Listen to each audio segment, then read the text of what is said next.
Hey everybody, welcome back to the channel. So today's a video that I've been wanting to do for a while, and I've actually had this Oneida for a couple of months, I think now. I just opened up the box for the first time about, I think, yesterday. But I want to do a head-to-head comparison between the Festool separator, and I believe this is a CTVA20 that Festool has, and then the Oneida Ultimate Dust Deputy, I believe it's called. But it's the one that's meant to go on top of the Festool Vacs. So I want to do a head comparison to them. And Oneida did send this to me, and free of charge, with the stipulation that I do a video on what my thoughts are on it. And I'm going to give you exactly what I think, good, bad, or indifferent, on all of these. I did purchase this other stuff, but I never, I don't pull punches on when I'm looking at stuff. So anyway, so what I want to do is I want to look at a number of things, and primarily I want to look at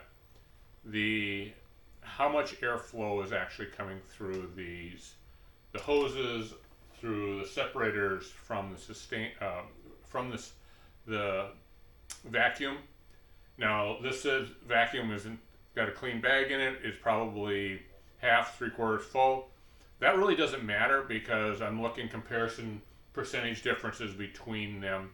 So if I had a clean bag in there, probably be a little bit better, but my bags are sitting on the job site and I don't have them with me, and I'm not going to drive the 2 hours it takes me to go get those. So anyway, doesn't matter. So what I'm going to do is I'm going to measure the sizes of each of the hoses, each different ones, and we'll do we'll start out with lineal feet per minute on the pipe size. We'll do a conversion and convert that to cubic feet per minute, which most people will, I think it's a little bit easier to understand kind of volume, what's going through that hose every single minute. So we'll do first on the vac with nothing on it, and then we'll probably go ahead, and I've got a 50 millimeter hose and a 27 millimeter hose, so we can get a comparison on how much they drop just by doing the hoses. So we'll do those, and then what we'll do is we'll use the setup that they have with their hoses for the Oneida and the Festool, and set those up, and then we'll do a reading coming out of the separator on both of them, and then from there we'll go ahead and put both the 27 and the 50 millimeter hoses that we tried without it on there, and then put all that stuff together on a spreadsheet, and at the end of the day we'll be able to see kind of what I'm looking for is what is the percentage difference coming out of this hole for the vacuum until we get to that end of that hose. I don't know what it's going to be, so you're going to find out with me here, and yeah, so let's get started and see who sucks more. So one of the things just before we get started that I want to mention and is the meter I did get. It's a BT meter. It's a BT100. I picked this up off of Amazon. This was like, I think, $27. I will throw a link down in the description along with the caliper that I'm using. And then there will be links for all of the Oneida, the CT36, and the Festool vac. So we'll put those up there.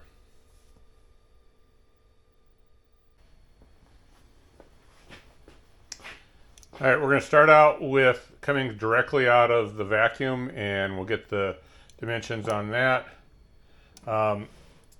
I will say on some of these, I'm measuring the inside of the hose on where I am going to put the anemometer. So we'll be coming right up against here. So I need to fit that, and this is the dimension that actually I'm going to be putting in. Now, some of them are going to have smaller hoses. So there's some little fluctuation in that, but I think overall we'll be able to see what we've got. But coming out of here, and I'm going to stay in inches, so we've got just over 2 1/4, 2.7, 79, and I will enter that into my spreadsheet, and we'll just keep measuring here.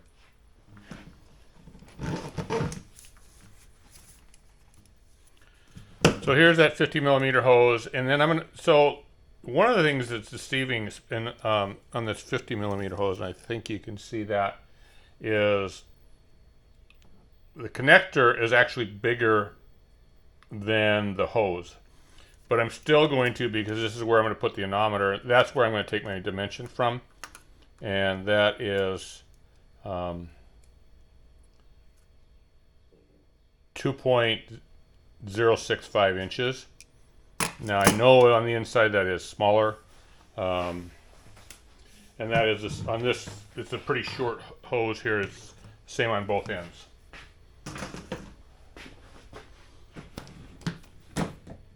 On the 27 millimeter, we've got kind of the opposite. This is going to be smaller than the hose itself. So we're basically just over an inch on that. If I'd leave it in place.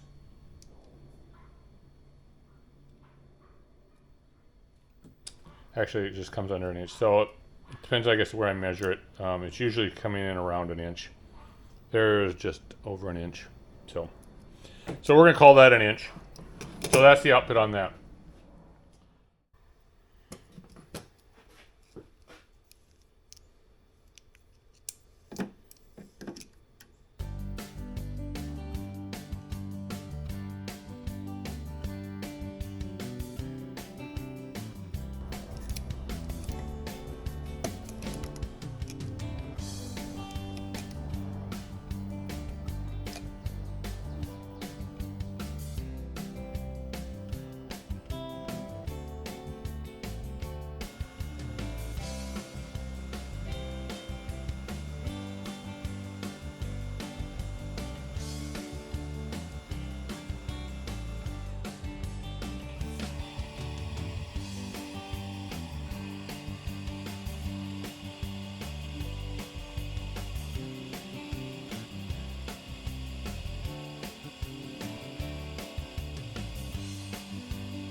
All right, so we're going to walk through kind of what I use for numbers and kind of how I came up with stuff. So I measured each one of the inside diameter of the CT36, the separator, the Oneida, and then I did the hoses also. And then what I did is I did lineal feet per minute on each one of those. So this was directly out of the CT36. This was out of the Festool with no hoses. This was out of the Oneida, no hoses. And then this is just the hoses with no separation at all. And then I came back and did cubic feet per minute. Now, you can see how that 27 millimeter. And I used an online calculator to come up with this. So I'm a little surprised there's that much difference. But it's double the volume, and the airflow, it doesn't feel like it is good. So then we moved to, from there, we did with a 27 millimeter hose on the Festool and the Oneida. That was our lineal feet per minute, which calculates out on here, and that's on the 27 millimeter hose. And then we went same thing on the 50 millimeter hose. So significant differences on that 27 millimeter hose. Then from there is what I did, is I did the calculations. So the first one here is our calculations with no hoses on the CT36 is about 229 CFM, or cubic feet per minute. With just the hose only, you can see how much that thing drops down to. I mean, it's just unbelievable. Now this is a little bit longer hose on the 27 than it is the 50, but it's still a significant drop. Then we went to the Festool separator, that dropped down to 13, and then the Oneida was all the way back up to basically even. And I checked this whoopee. I checked that 18. I went back a couple times and did check my readings just to make sure that I am reading this correctly. And to the best of my knowledge, I repeated the same thing and came up with, if not the same, very, very similar results. Then we went to the 50 millimeter hose. Again, we were at 229, about 230. Hose only was about 150. With the Festool separator, we were down to 100, and then about 134 for the Oneida.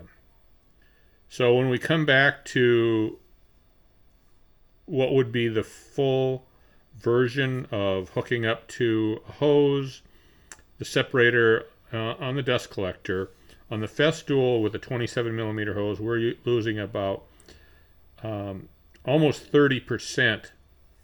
And I did it off the hose only. So we're only measuring the separator, not the hose loss. And then the Oneida was just basically a wash. And that's one I kind of questioned was, I don't know if there's just enough static pressure that it's keeping it going all the time or not. But that was basically a no loss on that. We went to the 50 millimeter.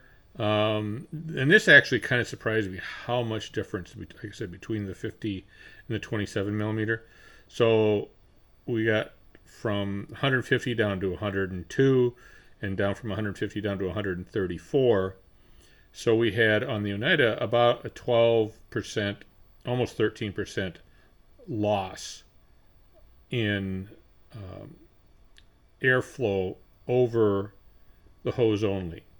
But on the Festool, we had 33%, so almost double the loss on that. So that was kind of one of the things I had suspected, that there was a problem.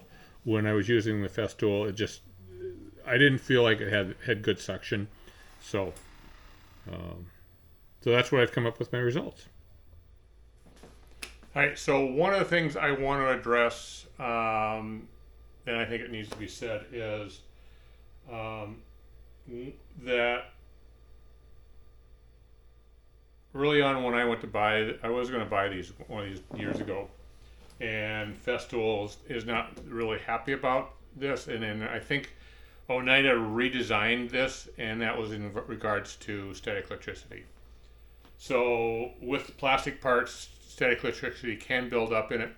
To my understanding, they have, and this has been quite a few years ago now, reformulated this with parts that will conduct the static electricity. And that's partly why you have these grounding rods. That's why in some of the instructions you need to use the Festool hoses. If you just use a standard hose, you may not be able to get that conductivity to there.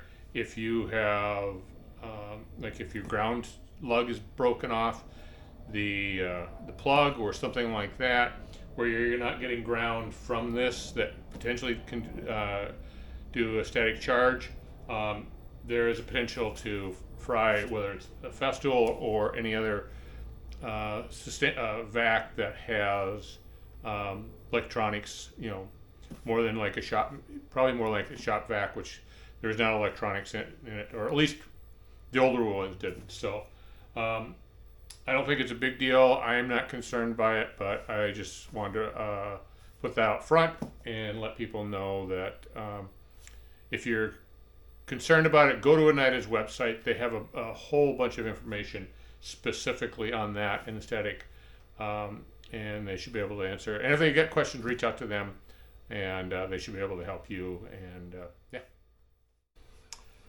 All right, I think this is going to be a wrap. Some of the stuff didn't surprise me in the results. Some of it did. I did expect that, just from past experience, that there was a fair amount of loss with the of suction with the Festool, just because I'd used it. I've had this thing for like 3 years. Honestly, I stopped using it just because it wasn't worth the time and the effort to use it. I do think that Oneida will be living on the job site with me, especially trimming, and I don't know that I'll use it in the shop. I do have 3 different vacuums. I've got 2 36s, auto clean, and I've got this one. This one lives in the shop underneath the bench all the time. It is generally just for sanding, and so I'm not worried about it so much. A bag lasts for a very, very long time. Now the job site where I'm running the chop saw, and I might be doing some other cleanup, and I'm doing drywall, whole different story. So that will definitely help out with that. And I'm really curious down the road to see how, and I don't have anything coming up now, otherwise I would do it. I don't have any, how that handles the drywall dust and keeping that filter clean, because that's always, even with the auto clean, it's a little bit difficult to keep that clean. So anyway, I think we're going to call that a wrap. I know this video got long, and yeah, but I wanted to kind of go into the detail that I did, and hope people got something out of it, and we'll see you next time.